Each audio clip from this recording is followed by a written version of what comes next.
RB channel subscribers அனைவருக்கும் வணக்கம். நம்ம சேனலில் தெரிந்த ஊர்கள், தெரியாத பல செய்திகள், தெரிந்த செய்திகள், தெரியாத பல ஊர்கள், உண்மைய சம்பவங்கள், அனுபவங்கள், இதை வச்சு வீடியோக்கள் போட்டு வந்துக்கிட்டு இருக்கோம். நண்பர்கள் நிறைய பேர் வீடியோ சப்ஸ்கிரைப் பண்ணாமல் பார்த்துட்டு இருக்கீங்க. தயவுசெய்து சப்ஸ்கிரைப் பண்ணிட்டு பக்கத்தில் இருக்க பெல் பட்டனை கிளிக் பண்ணி ஆல் நோட்டி வச்சுக்கோங்க. ஆனால் போடக்கூடிய பெரிய வீடியோ நோட்டிஃபிகேஷன். சரி, வாங்க வீடியோக்குள்ளே போகலாம். கடந்த 1.5 வருடங்களுக்கு முன்பு நாட்டையே உருக்கக்கூடிய ஒரு சம்பவம் நடந்துச்சு. அது என்ன, இப்போ ஆளும் வர்க்கத்தில் இருக்கக்கூடிய தலைகள், இந்தியாவுடைய பயிர்த்துறை இருக்கக்கூடிய முதல் குடிமகனாக இருக்கக்கூடிய ஆள் பார்த்திங்கன்னா ஜனாதிபதிக்கு அடுத்த 2வது குடிமகன் பார்த்திங்கன்னா பிரதமருக்கும் அவர் நண்பருக்கும் ஒரு சில தொடர்புகள் இருக்குன்னு சொல்லி ஒரு சில ஆதாரங்கள்லாம் வந்துச்சு. அப்பயே அவங்க என்னென்னா, பிரதமர் மேலே தவறான விஷயங்கள் சுட்டாதீங்க, அவங்க மேலே நடவடிக்கை எடுக்குன்னு சொல்லி புரிஞ்சு.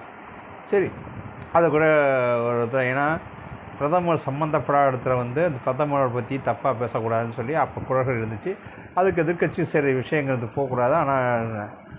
ஆனால் இப்போ ஒரு விஷயத்தை அதே நிறுவனம் அந்த நண்பர்களை பற்றி, நண்பருக்கு என்னென்ன விஷயங்கள் பண்ணணுமோ அந்த விஷயத்தை பண்ணியிருக்காரு அப்படின்னு சொல்லி போட்டதுக்கு அப்புறமா இதை பேசினது என்னன்னு பார்த்தீங்கன்னா, நண்பர்கள் பிரதமரை, அதாவது நாட்டினுடைய 2ஆம் குடிமகனை சம்மந்தப்படுத்தாமல் இந்த நிறுவனத்தை போட்டிருக்கு.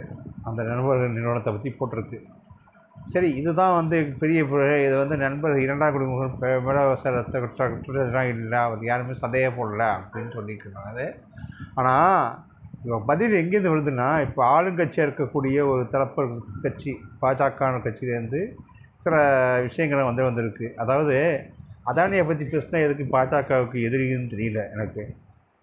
நீங்கள் தான் அப்போ இருக்கிற கட்சி, அப்போ இருக்கிற டிரைவர்லாம் நடந்திருக்கீங்களே, உங்களுக்கு ஏன் அவ்வளோ கோவம் வருதுன்னு தெரியல.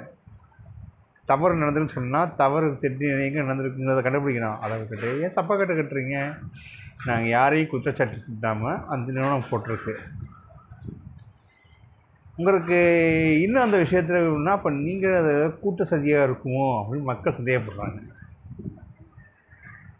அதானியை பற்றி பேசுனா அதானி கொடுக்காம பாடும் தரப்பில் இருக்கக்கூடிய ஆட்கள் பேசுகிறது தான் மிகப்பெரிய சந்தேகத்தை ஏற்படுத்திருக்கு. இதுக்குன்னா அந்நிய நேரத்திலேருந்து சில சதிகள் நடந்துக்கிட்டு இருக்குன்னு சொல்லி தான் மிகப்பெரிய கேவலம்.